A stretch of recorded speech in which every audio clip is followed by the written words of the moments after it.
Frank Ryan died on January 1, 2024, in Waterford, Connecticut, at the age of 87 after a long battle with Alzheimer's disease. A rare combination of athletic talent and academic genius, he was born on July 12, 1936, in Fort Worth, Texas.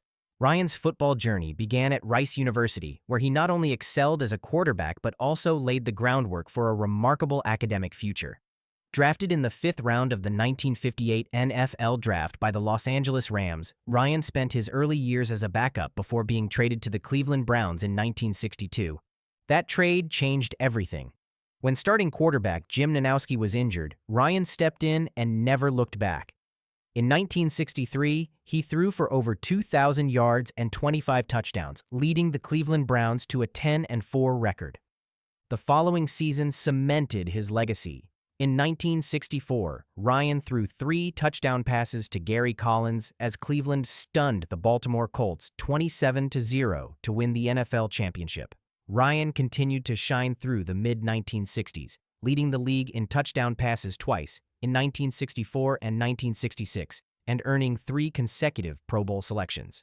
Over his 13-year career, which included time with the Rams, Cleveland Browns, and Washington Redskins, he completed 1,090 passes for 16,042 yards and 149 touchdowns. After retiring in 1970, he went on to teach at Case Western Reserve University, Yale, and Rice, where he later became a vice president and professor. He also served as Director of Information Services for the U.S. House of Representatives, helping design the first electronic voting system used by Congress. In his final years, Ryan and his family believed that years of head impacts might have contributed to his illness. He arranged to have his brain donated to Boston University's CTE Center to aid research into head trauma and its long-term effects on athletes. Marty Amsler. Though not a headline superstar, born October 26, 1942 in Evansville, Indiana, Amsler grew up chasing the dream of playing on Sundays. At the University of Evansville, he became the first player in school history ever drafted to the NFL, proof that small school talent could reach the biggest stage. In 1965, the Dallas Cowboys took him in the 18th round, pick 243. Most players chosen that late never touched the field, but Marty wasn't built to quit. By 1967, he earned his way onto the Chicago Bears roster. Over the next few seasons, he suited up for the Bears, the Cincinnati Bengals, and the Green Bay Packers. Standing 6 feet 5 inches, 255 pounds, a solid wall at defensive end. He played in 37 games, starting 20 of them, battling in the trenches at a time when every down meant pain, pride, and respect. After football, Amsler went back home to Indiana. He became a leader for former players through the NFL Players Association and stayed deeply involved in his community. His hometown never forgot him. He was inducted into the University of Evansville Athletics Hall of Fame in 1979 and the Indiana Football Hall of Fame in 2001. On January 4, 2024, Marty Amsler passed away in Evansville at the age of 81. His career may not fill record books, but his determination left a permanent mark on everyone who followed his path. Bob Gaiters, one of the fastest men to ever wear a New Mexico State jersey. Born February 26, 1938 in Zanesville, Ohio, he turned small-town promise into national fame. In 1960, Gaiters exploded for 1,338 rushing yards and 23 touchdowns, leading the entire nation in scoring with 145 points. He powered New Mexico State to a perfect 11-0 season and a Sun Bowl victory over Utah State, one of the most dominant single seasons in college football history. His performance caught the eyes of both pro leagues. In 1961, he was drafted 17th overall by the New York Giants in the NFL Draft, and also picked by the Denver Broncos in the rival AFL Draft.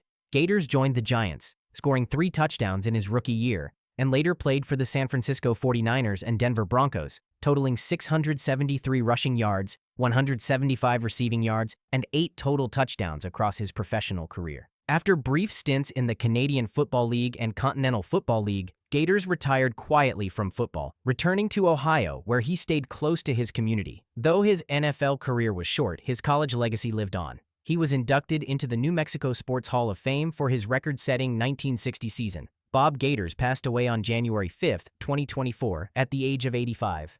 By the way, I'm going to be posting a lot more interesting videos on the channel. I would greatly appreciate it if you could show your support by liking this video and subscribing to the channel. Thank you. Jack Squirek. The former Los Angeles Raiders linebacker passed away on January 5, 2024, at the age of 64, according to the team's official statement. Drafted in the second round of the 1982 NFL Draft out of the University of Illinois, Jack played 5 seasons in the league, 4 with the Raiders and 1 with the Miami Dolphins. He appeared in 55 games, recorded 3 sacks, 2 fumble recoveries, and 1 interception, but that lone interception would change football history forever. It was January 22, 1984, in Tampa Stadium. The Raiders were facing the Washington Redskins. Just before halftime, Washington quarterback Joe Theismann tried to throw a screen pass. Jack, anticipating the play perfectly, jumped the route and intercepted the pass, returning it 12 yards for a touchdown. That play gave the Raiders a 21-3 halftime lead, crushing Washington's momentum. The Raiders went on to win 38-9, and Jack's touchdown became one of the most replayed moments in Super Bowl history. That interception even landed him on the cover of Sports Illustrated, forever preserving his place in NFL lore. After retiring in 1986, Jack settled in the Cleveland area, where he ran a small business and stayed close to his family. When news of his death broke, the Raiders organization released a tribute calling him a central figure in one of pro football's greatest plays. Wendell Harris, born October 2, 1940, in Baton Rouge, Louisiana, Harris starred at Baton Rouge High before attending LSU. In 1961, he was named first-team All-SEC and helped LSU to the SEC championship and an Orange Bowl victory over Colorado. In the 1962 NFL Draft, the Baltimore Colts selected him in Round 1, Pick 9. He joined a roster led by legends like Johnny Unitas, initially under coach Weeb Ewbank. Harris's NFL role was multifaceted: defensive back, kick, and punt returner, even occasionally handling kicking duties. In his rookie year, he returned 10 kicks or punts at an average of 28.7 yards per return, the best among his special teams peers. In 1963, Harris returned 8 kicks for 198 yards, 24.8 average, with a long of 41 yards. His most active return year came in 1964. 17 returns for 214 yards, including a 39-yard run. That same year, he recorded 1 interception, returning it 20 yards. In 1966, he moved to the New York Giants during a rough season under coach Sherman. That year, he even served as a long snapper, but by 1967, his on-field usage had waned. Over 6 seasons, 1962 to 1967, he appeared in 83 games. Harris passed away January 7, 2024, in his hometown of Baton Rouge at age 83. His obituary notes he struggled with dementia in his later years and was believed to have suffered from complications of CTE. Norman Snead, known as Norm Snead, passed away on January 14, 2024, in Naples, Florida, at age 84. Born July 31, 1939, in Halifax County, Virginia, Snead would become a standout at Wake Forest University. At Wake Forest, he threw for over 1,600 yards in 1960, earning first-team All-ACC honors. Then came the draft. In 1961, Snead was taken number 2 overall by the Washington Redskins, also selected in the AFL draft, though he chose the NFL. His NFL journey spanned 16 seasons across 5 franchises: Washington, Philadelphia, Minnesota, New York, Giants, and San Francisco. He made 4 Pro Bowls: 1962, 1963, 1965, 1972. By the time he hung up his cleats, Snead had attempted 4,353 passes, completing 2,276 for 30,797 yards, with 196 touchdowns and 257 interceptions. His career passer rating, about 65.5. Snead was traded early in his career to Philadelphia in a blockbuster deal involving Sonny Jurgensen. With the Eagles, he became the franchise's leading passer upon his retirement. Though never a championship superstar, Snead was durable, versatile, and respected for his adaptability across systems and teammates. After his playing days, he turned to coaching. He became head coach at the Apprentice School in Newport News, Virginia, serving 2 stints over 10 seasons, compiling a 49-41-2 record. He was also inducted into their Hall of Fame. Ronald Powell, once considered the top high school football recruit in America, Born on May 14, 1991 in Moreno Valley, California, standing 6 feet 3 and weighing 240 pounds, he dominated at Rancho Verde High, recording over 80 tackles, 13 sacks, and 28 tackles for loss in his senior year. He was named the #1 overall recruit in the nation by Rivals and ESPN in 2010, a label that carried sky-high expectations. At the University of Florida, Powell joined Urban Meyer's Powerhouse program and quickly made an impression. By his sophomore year in 2011, he was a starting linebacker and led the Gators with 6 sacks, but a devastating ACL tear in the 2012 spring game, followed by another during rehab, derailed his rise. Powell fought back, returning in 2013 to start 8 games, recording 26 tackles and 4 sacks, a comeback that showed his resilience even through pain and doubt. In the 2014 NFL Draft, Powell was selected in the 5th round, 169th overall, by the New Orleans Saints. He played 14 games as a rookie, mostly on special teams, logging 2 tackles. Injuries once again limited his future. Over the next few years, he spent short stints with the Chicago Bears, Seattle Seahawks, and even signed with the Orlando Apollos of the Alliance of American Football in 2018, but he was released before the season began. His professional career ended far earlier than fans expected from a once-generational prospect. On January 15, 2024, tragedy struck when Ronald Powell died at just 32 years old. His death was confirmed by the NFL Players Association, and while the cause was not immediately released, the news stunned former teammates and fans across the nation. The Florida Gators community paid heartfelt tribute, remembering not just the athlete but the person who inspired others through his grit and persistence. Bob Landsee. He built a football legacy defined by toughness, leadership, and quiet dedication. Born on March 21, 1964, in Iron Mountain, Michigan, Landsee became a 2-sport standout in high school before joining the University of Wisconsin football program. At Wisconsin, he developed into one of the Big Ten's most reliable linemen, earning first-team All-Big Ten and All-American honors in 1985. His strong blocking and leadership as team captain earned him a spot in the 1986 NFL Draft, where the Philadelphia Eagles selected him in the 6th round, 149th overall. Landsee entered the NFL during an era of hard-nosed football. Playing primarily as a center and guard, he suited up for 9 games, starting 2 during his time with the Eagles. One memorable moment in his short professional career came when he snapped the ball to 3 different quarterbacks, Ron Jaworski, Matt Cavanaugh, and Randall Cunningham, in a single game. He was also part of the infamous Fog Bowl playoff game in 1988 against the Chicago Bears. Despite his grit, injuries, including a broken leg, limited his NFL tenure and ultimately pushed him toward a new path.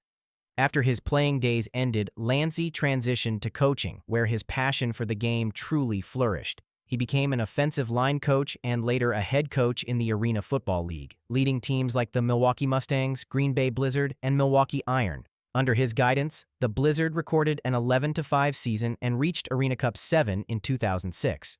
Over time, he built a reputation as a mentor who shaped players' careers on and off the field, focusing on discipline, effort, and teamwork. Away from football, Landsee was a family man, husband to Sharon, and father to Sarah and Melissa. He also ran small businesses and stayed active in community programs. On January 20, 2024, Bob Landsee passed away at age 59 at his home in Florida. His death was reported as due to natural causes, but his influence still echoes across Wisconsin football and the Arena League. Jim McCandless played football with quiet determination and left a footprint far beyond his brief NFL career. Born January 1, 1936, in Buncombe County, North Carolina, McCandless grew up with the toughness and work ethic that defined the sport's early era. Standing 6 feet 2 inches tall and weighing 240 pounds, he became a standout guard at Clemson University, lettering in 1955, 1956, and 1958. His journey nearly ended before it began. In 1957, a swimming accident left him with a broken neck. Doctors told him he might never play again, but McCandless refused to accept that verdict. After months of grueling recovery, he returned to Clemson's lineup for his senior season, earning admiration for his resilience and grit. In 1960, McCandless signed with the Houston Oilers, one of the original teams in the new American Football League. He impressed coaches in the preseason, starting all 5 exhibition games and securing a roster spot. Though his official pro stat line shows just 1 regular season game played and no starts, that appearance etched his name in AFL history as part of the Oilers' inaugural squad. Jim McCandless passed away on January 25, 2024 at the age of 88. Terry Beasley became one of Auburn's brightest stars, a receiver whose name still echoes through college football history. Born on February 5, 1950, in Montgomery, Alabama, Beasley turned heads early with his speed and fearlessness at Robert E. Lee High School. By the time he reached Auburn in 1969, he was ready to change the program forever. At Auburn, Beasley formed one of the most explosive quarterback-receiver duos in college football with Heisman winner Pat Sullivan. Between 1969 and 1971, Beasley recorded 141 receptions for 2,507 yards and 29 touchdowns, all school records that stood for decades. His 17.8 yards per catch and 83.9 yards per game made him one of the most dangerous deep threats in the nation. In 1970, he led the SEC in receptions, receiving yards, and scoring, and in 1971, he was named the College Pass Receiver of the Year. His streak of 8 straight games with a touchdown remains a part of Auburn lore.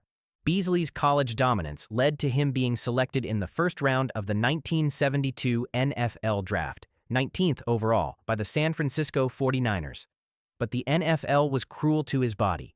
Over 3 injury-plagued seasons, he appeared in 29 games, posting 38 receptions for 570 yards and 3 touchdowns before multiple concussions ended his career far too soon.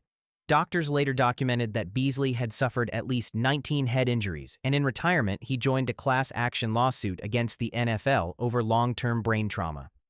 On January 31, 2024, tragedy struck when Beasley was found dead at his home in Moody, Alabama, at the age of 73.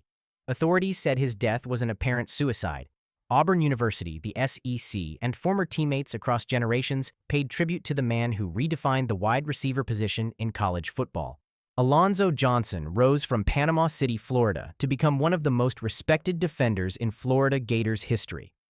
Born on April 4, 1963, Johnson built his reputation on relentless energy and discipline. At Rutherford High, he stood out as a 2-sport athlete before earning a scholarship to the University of Florida, where his name became synonymous with dominance on defense. During his college career from 1982 to 1985, Johnson recorded 335 tackles, 55 tackles for loss, and 27 sacks. He was twice named First-Team All-SEC and First-Team All-American, serving as team captain for 2 years. One of his standout moments came when the Gators limited Auburn's Bo Jackson to only 48 yards, with Johnson delivering 8 crucial tackles that sealed the win. His impact cemented his place in the University of Florida Athletic Hall of Fame and on the school's All-Century team. In 1986, Johnson entered the NFL as a second-round pick, number 48 overall for the Philadelphia Eagles. As a rookie, he appeared in 15 games, starting 9, and finished with 3 interceptions, an impressive debut for a newcomer.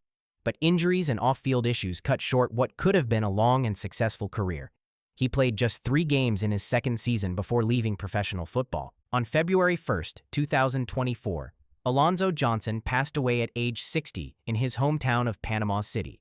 His death drew tributes from teammates, fans, and coaches who remembered not only his explosive play on the field, but also his humility and character off it. Carl Weathers started life as a competitor long before he became a Hollywood star. Born on January 14, 1948 in New Orleans, he grew up with a love for every sport he could try: boxing, wrestling, track, and football. That drive earned him a scholarship to San Diego State University, where he played linebacker for the Aztecs. In 1969, he helped lead the team to an undefeated 11-0 season and a Pasadena Bowl victory. After going undrafted in 1970, Weathers joined the Oakland Raiders, appearing in 8 games over 2 seasons. He later signed with the BC Lions in the Canadian Football League, playing 13 games and recovering 1 fumble before leaving the sport in 1973. His football years were brief, but they built the discipline and confidence that would shape his next act. By 1974, Weathers turned to acting, chasing a new dream. Just 2 years later, he landed the role that changed everything: Apollo Creed in Rocky, in 1976. His electric energy and charisma made him unforgettable. He reprised the role through Rocky 2, 3, and 4, creating one of cinema's most iconic rivalries. From there, he expanded his range, playing Colonel Dillon in Predator in 1987, Chubbs Peterson in Happy Gilmore in 1996, and Greef Karga in The Mandalorian, a performance that earned him an Emmy nomination in 2021. On February 1, 2024, Carl Weathers passed away peacefully in his sleep at age 76. His death certificate cited atherosclerotic cardiovascular disease. Fans across generations mourned, not only the actor but also the athlete whose determination carried him from the locker room to the silver screen. Richard Castor delivered one of the most remarkable careers a tight end could ever dream of. Born on October 16, 1948, in Mobile, Alabama, he brought a blend of size, hands, and downfield speed that few had seen before. After shining at Jackson State, the New York Jets drafted him in the second round of the 1970 NFL Draft, setting the stage for a 13-year run that would leave a lasting mark on the league. Castor quickly became a key weapon for Joe Namath's offense. Originally a wide receiver, he was soon moved to tight end, and that change unlocked his full potential. Over his career, he caught 322 passes for 5,515 yards and 45 touchdowns, averaging an impressive 17 yards per reception, the best mark ever for an NFL tight end with at least 200 catches. He earned 3 Pro Bowl selections in 1972, 1974, and 1975, proving himself one of the most dynamic players of his era. One of Castor's defining moments came in 1972 when he hauled in 6 passes for 204 yards and 3 touchdowns against the Baltimore Colts, a performance that remains legendary in Jets history. He also caught an 89-yard touchdown from Namath in 1974, one of the longest of that decade. After 8 seasons in New York, he went on to play for the Houston Oilers, New Orleans Saints, and Washington Redskins, where he closed his career as part of the Super Bowl XVII championship team in 1983. After retiring, Castor faced a long battle with Parkinson's disease. On February 2, 2024, he passed away peacefully at his home in Long Island, New York, at age 75. Michael Hicks powered his way through the football world long before his name was etched into South Carolina state history. Born on February 1, 1973 in Barnesville, Georgia, Hicks became a hometown hero in nearby Thomaston, where his running ability stood out at Robert E. Lee High School. His talent earned him a spot at South Carolina State University, where he rewrote the school's record books. Between 1992 and 1995, Hicks rushed for 4,093 yards, ranking second all-time in school history. He still holds SCSU records for single-season touchdowns, 22, career touchdowns, 51, and career points, 316. His consistency was unmatched. He averaged 127.9 rushing yards per game, a mark no Bulldog has topped. Hicks earned 3 first-team All-MAC selections, was named MEC Offensive Player of the Year in 1995, and picked up multiple All-America honors.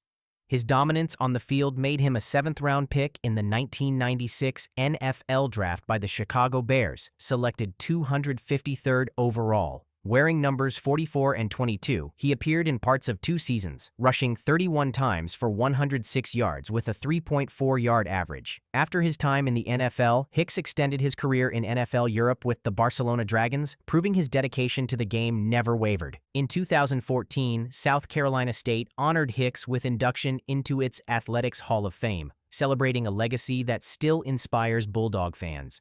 Sadly, Michael Hicks passed away on February 2, 2024, in Thomaston, Georgia, just 1 day after his 51st birthday. Tony Hutson fought his way into the NFL when most thought he never would. Born on March 20, 1974, in Houston, Texas, Hutson was a determined offensive guard who refused to let setbacks define him. He began at MacArthur High School, moved on to Kilgore College, and later starred at Northeastern Oklahoma State, where he earned NAIA All-American honors in 1994 and 1995, proof that talent could shine anywhere. When the 1996 NFL Draft arrived, Hutson faced heartbreaking news. A benign tumor was discovered behind his right lung. Doctors said he might never play again, but Hutson wasn't built to quit. After surgery, he got a call that changed everything. The Dallas Cowboys signed him as an undrafted free agent. What followed was a story of resilience, hard work, and quiet determination. From 1997 to 1999, Hutson suited up for Dallas, appearing in 20 games and starting 3. He even saw playoff action after the 1998 season. In 2000, he joined the Washington Redskins, where he played 3 more games before an injury cut his time short. He later signed with the Oakland Raiders. But a torn triceps ended that opportunity before he could take the field. Off the field, Hutson was known for his humor and heart. Former teammate Randall Godfrey called him one of my favorite teammates, the kind of player who lifted spirits even on tough days. On February 3, 2024, Tony Hutson passed away at just 49 years old. The cause was not publicly disclosed, but his legacy lives on. Rod Sherman. He made his mark on football history long before his quiet passing on February 6, 2024, at the age of 79. Born December 25, 1944, in Pasadena, California, Sherman became a standout wide receiver at USC, where his quick thinking and clutch performances turned him into a Trojan legend. In 1964, with USC trailing top-ranked Notre Dame, Sherman noticed a weakness in the Irish defense and suggested a play from the sideline, 84Z delay. Coach John McKay sent him in, and on 4th and 8, Sherman caught a touchdown pass from Craig Fertig with just 1 minute and 33 seconds left, giving USC a stunning 20-17 victory. That single moment became one of the most replayed highlights in Trojan history. 2 years later, his consistency and leadership earned him first-team All-Pac-8 honors in 1966, capping a decorated college career. Sherman entered the pros as a fourth-round pick, 54th overall in the 1966 AFL Draft. Over 7 professional seasons, he played for the Oakland Raiders, Cincinnati Bengals, Denver Broncos, and Los Angeles Rams. With the Raiders, he contributed to their 1967 AFL Championship run, the same year they advanced to Super Bowl II. Across 83 career games, he recorded 105 receptions, 1,576 yards, and 5 touchdowns, averaging 15 yards per catch. His reliability and adaptability helped bridge the game's AFL to NFL transition years. In retirement, Sherman stayed close to his roots, supporting USC athletics and mentoring young players. Jerry McDougall.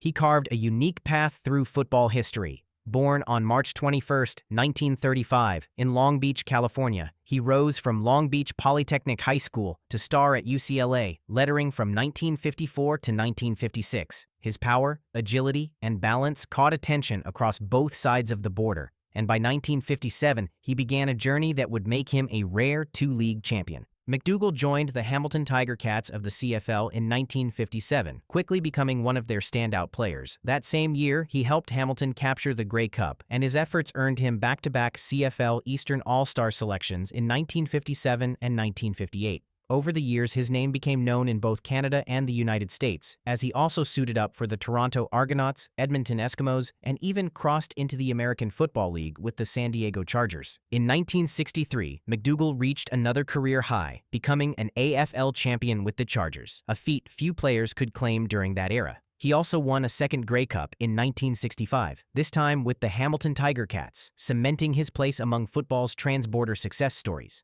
Standing at 6 feet 2 inches and weighing around 225 pounds, he was a physical runner whose strength defined his era's playing style. When Jerry McDougall passed away on February 9, 2024, at age 88, tributes poured in from former teammates and fans, especially from Hamilton, where his name still echoes in Tiger Cats lore. Fulton Kuykendall built a legacy defined by toughness and quiet strength. Born in Los Angeles in 1953, he became a key linebacker for the Atlanta Falcons after being drafted in the 6th round of the 1975 NFL Draft out of UCLA. Standing 6 feet 4 and weighing 225 pounds, Fulton made his mark as a durable force in the middle of the field, appearing in 124 games and starting 93 across his decade-long career. Fulton anchored the Falcons' defense through some of its most iconic seasons, including the 1977 Grits Blitz, a defensive unit that allowed just 129 points, still the fewest in the Super Bowl era. He recorded 10 sacks, 9 fumble recoveries, 3 interceptions, and even a defensive touchdown, proving himself both versatile and relentless.